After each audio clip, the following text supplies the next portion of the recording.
Hi everyone, welcome back to the channel. Today we are going to discuss about the configuration file in the UiPath Studio. Let's see the agenda for this video. In this video we are going to discuss why do I need a configuration file in my project. Next we are going to see how can I implement a configuration mechanism in my project that is not a robotics enterprise template but a simple sequence or a flowchart. After that, we are going to see how we can leverage the init all settings and the configuration file of the robotics enterprise in our project. What are the things we need to copy from the RE framework and how can I utilize the same? And all of this by a demonstration and an example in a UiPath Studio. So let's get started.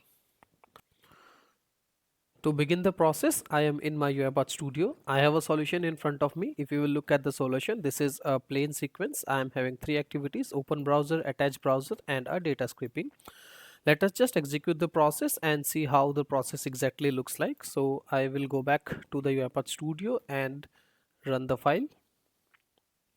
So the bot is executing and the expectation is it will open the Acme site. It will log in into the Acme. So this is the website which is provided by UiPath. It will log in, and then assuming that we want to extract some of the data for the healthcare, so it will click on the daily appointment and it will download whatever data is available on the screen with the help of data scraping. And in the project folder we would have something, a file called data.xlsx. So if I just go here and open the project folder, there is a file which is called data.xlsx file which is created, and if I just open it, you will see whatever the data which was available on the screen, all this data, the appointment data, is now would be available in the Excel. So if you'll see here, 0589572272 is all of these guys are now available here with the link as well. Okay, so the execution was completed, and this is a pretty simple straightforward process where we were just opening the browser, attaching the browser, and saving the data. Right, so in the previous video on my channel I have demonstrated how we can use a linear process in a robotics enterprise template. So if you are not sure about the robotics enterprise template, if you'll go to the home, there is something called a robotics enterprise template, this one, but this is created for a transactional process, right? So in the previous video I will put the link in the description, you can refer that. In that video I have shown how we can use the robotics enterprise framework for a linear process. But now the question arises, I only have this small number, a small sequence, something like this, a small sequence or a flowchart for that matter, and I want to have a configuration file and I don't want to go to the RE framework as well. How can I implement a configuration mechanism in a flowchart or a sequence for that matter? That we are going to see in this video. So now the first question arises, why do I exactly require a configuration file when this thing is working fine and I'm getting the expected output? Now let us see what are the things that might happen, right? So if as of now the Acme URL is acmetest.uipath.com/login. What happens if tomorrow UiPath changes this to acme prod underscore test.uipath.login, right? Then you have to change this entire nugget. This thing will change, so you have to republish it again to the orchestrator because this is hard coded here. Now if we have a configuration file where this is coming as an property, we can just update that configuration file and the process can accordingly take it. Second example, so as of now the Acme was using the credential. I have stored my credential in the orchestrator and the asset name is Acme credential. Now if tomorrow something happens to the orchestrator and this credential gets deleted or gets renamed, how do we, the process is going to accommodate that one? If Acme credential is not found in the orchestrator, the process will stop, saying that it is not able to get the user ID and the password. Okay, so let us see what we were doing else. Next we were typing in, clicking, and at last we were saving the data in a file called data.xlsx which was available in the folder. Now if tomorrow I have a requirement where I want the file to be saved as, let's say, data new or data new Acme, or I want the data new Acme website, any other name apart from the data.xlsx, right? So every time I cannot come to UiPath Studio, change the code, deploy it back. So that's why we need a configuration file, as simple as that. Now in this video we are going to see how we can use the configuration file from the robotics enterprise framework into a linear process or a flowchart. Okay, to start the process of getting the configuration file, let me go to the home. I will create on the Robotics Enterprise Framework, and it will open a Robotics Enterprise Framework 4 for me. Let me go ahead and hit create. So what this will do, it will create a template for the transactional process. So as of now, we are not going to have a transactional process, neither we are going to use the RE framework for the linear process. What we are going to do is we are going to use the configuration thing which is provided by the RE framework, right? So that it is created in my project location. Let me go here and open the project folder, and here inside the folder called framework, we have all the XAMLs which are provided by the UiPath. So I have to use the configuration one. To read the configuration file and initialize the dictionary, we have a XAML called the init all settings XAML. We can definitely go ahead and use the other as per our requirement, but in the scope of this video we only have the configuration file. So I am just going to take this init all settings, I'll copy this XAML, I'll go back to the UiPath Studio, and in the project, the other project where we were demonstrating the linear process, I will go here, and this was my process, Acme linear process. I will just paste it here. Okay, so that's it. So now I have the code for the configuration available. Next, how does the configuration file looks like, right? So if I go back to the UiPath again in the Robotics Enterprise 4, there is a folder called data, and inside the data we have something called config. So why don't we just copy this data folder and go back to UiPath Studio again to our project, and this was our project Acme process linear. I will paste it here. That's it. So what I have done, I have just copied these two. I have copied the init.all XAML and the data folder from the Robotics Enterprise Framework. Now let us see how we can utilize the same in our linear process. I will just go ahead and open this project. So let me go ahead home, and I will click on the linear process. Now we should have a folder called data which will having the configuration file, and we would have a XAML which is called the init all settings. Here we go, here we have the init all settings, and we have a folder called data here. Okay, and inside the data we have something called config.xlsx. Awesome. Now let us see how we can utilize that one. So my code was available in the main.xaml. Let me open that one, and this was our code. Now before we use that, now let us see how exactly the configuration file looks like. So inside the data we have something called config.xlsx. Let me double click and open the config file. Okay, so this is how the configuration file looks like. The configuration file have three tabs: settings, constants, and assets. So the settings are something that is related to the process, such as URL, the file name, everything we can put it here. Orchestrator queues name. Constants is something which is provided by UiPath, such as what is the maximum number of retry. We can always go ahead and change the settings, for example where we want to have the exception screenshots and all those things. So we can also have the timeouts here. All these things can be configured, right? And the next tab is the assets, where we will specify the assets that we are going to use from the orchestrator. Okay, so let me go back to the settings. I will delete everything from here so that we start fresh. Okay, so this is the configuration file. As of now this is blank. Let me close it. Okay, so this is the XAML which we have imported. If I drag and drop it over to any of the sequence or the flowchart, it will automatically be in this mode, and it will ask for the import arguments. So if I'll just click on the import arguments, okay, let it load. So okay, so if I click on the import arguments, it is saying that it is reading the configuration file from data and config. In the real-time scenario, you can put this in any of the business location and you can pass it here. As of now, we'll keep it to the default location only, data and config. Next, it asks me what is the sheet you want to read. So if you will remember, we have the sheets called constants and the settings. So as of now, we can always go ahead and add more sheets to here, so that the UiPath, this process of init all settings will accommodate, and we can always change it. So as of now, let us leave this to the default settings. I'll hit OK. And what happens here in the open workflow?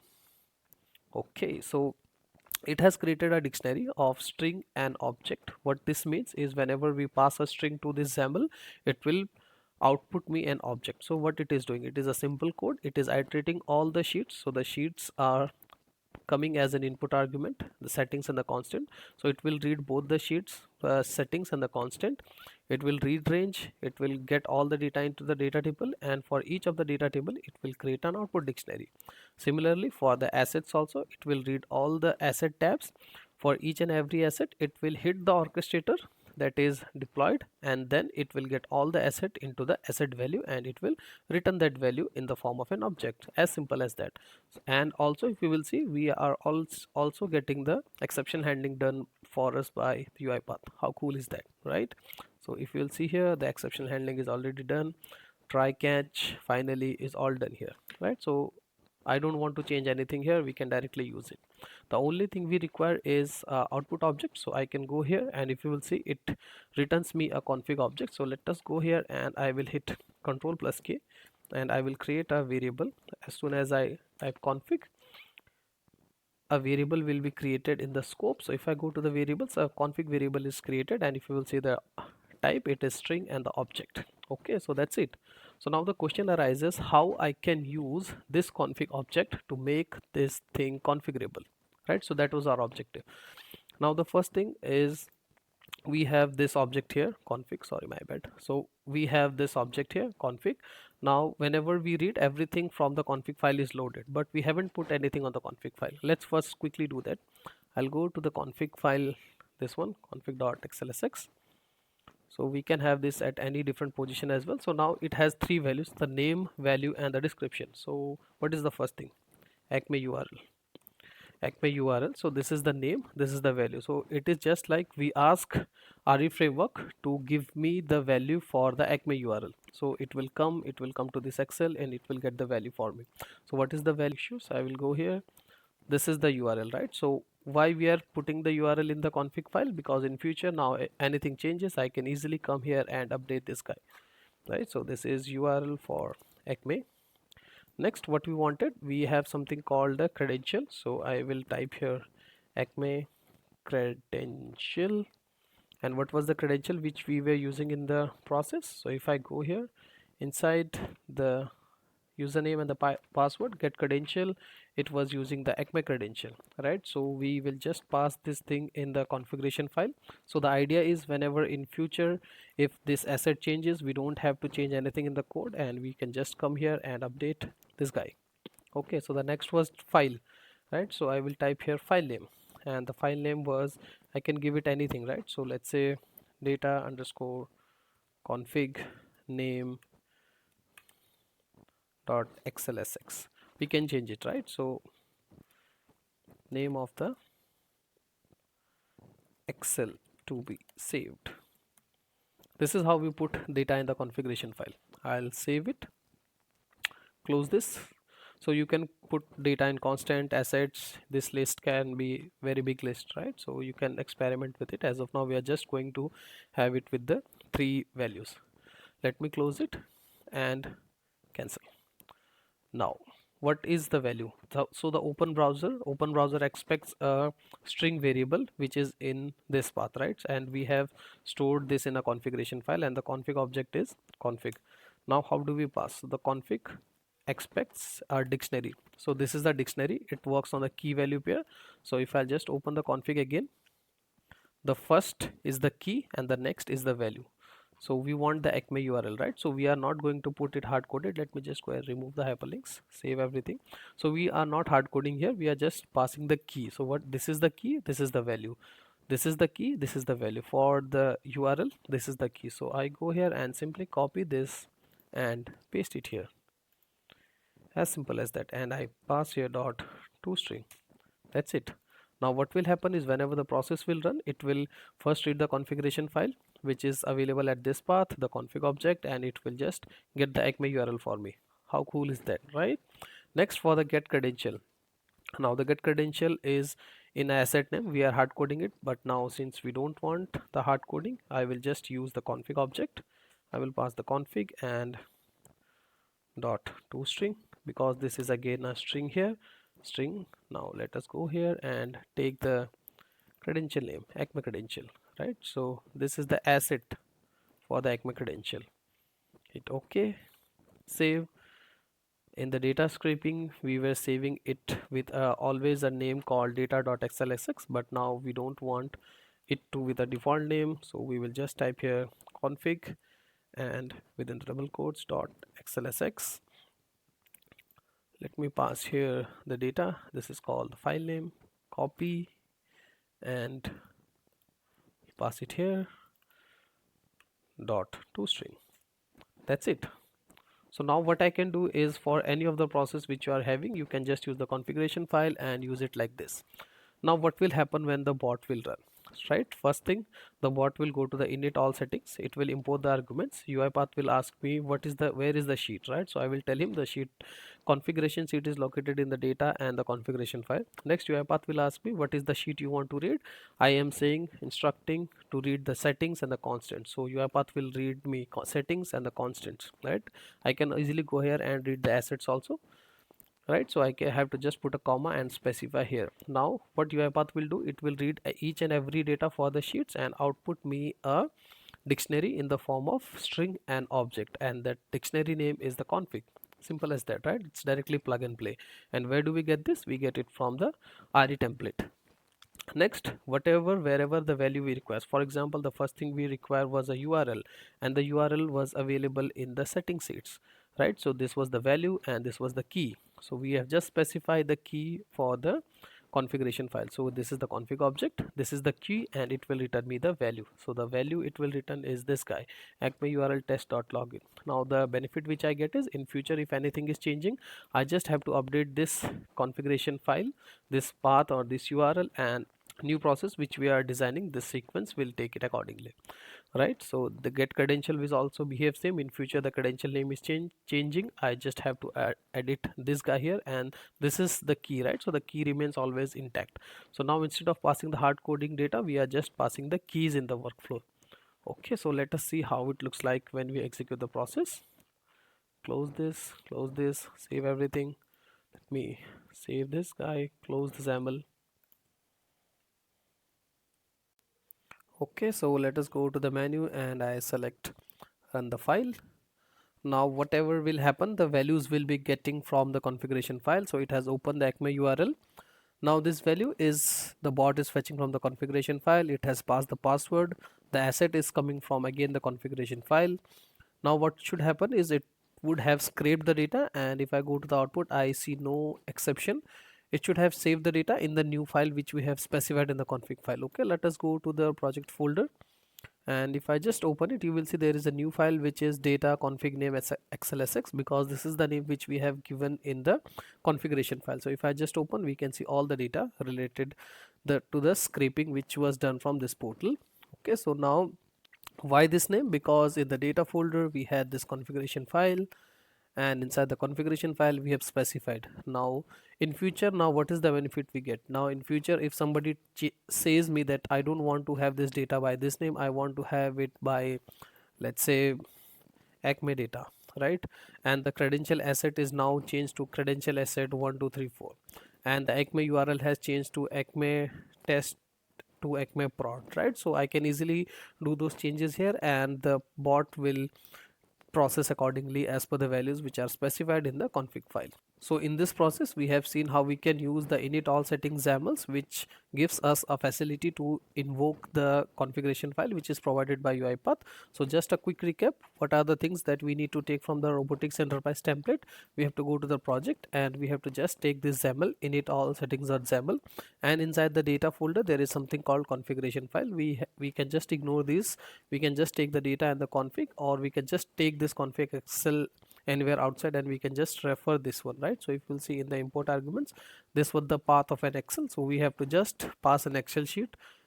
The excel sheet should have these two sheets, and then these sheets can be named as per your project or as per your requirement. We can implement the same thing in a sequence. So for example, instead of the flowchart, now I'm in a sequence.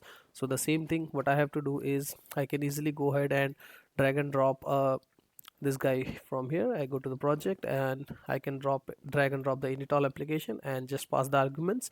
What else I can do is, in the linear process, what I can do is I can always have a config object.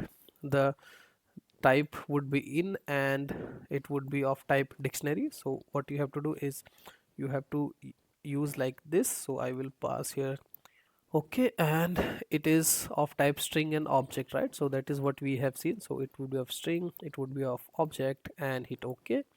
Now what we can do is whenever we invoke this flowchart from any of the sequence, let's say now I want to invoke that flowchart which we have recently created, I can always go to the project.